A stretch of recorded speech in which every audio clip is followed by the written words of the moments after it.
Nahajamo se na Veliki Mojstrovki, kjer je nekoč potekala rapalska meja med Jugoslavijo in pa med Italijo in pa potem od leta 1941 med Nemčijo in pa med Italijo. In tukaj imamo pa tudi razgled na tromejo, tamle zadaj.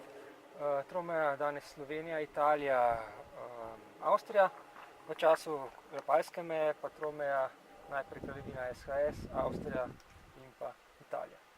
Od tam je potem rapalska meja potekala nekaj časa po trasi, kjer je tudi danes meja med Slovenijo in pa Italijo.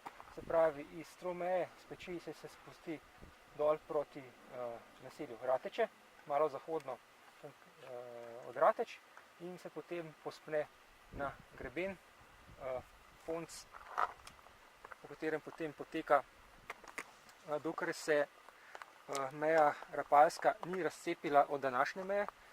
Se pravi, danes današnja meja poteka v smeri Mangarta, takrat je pa rapalska meja se usmerila v smeri Jalovca.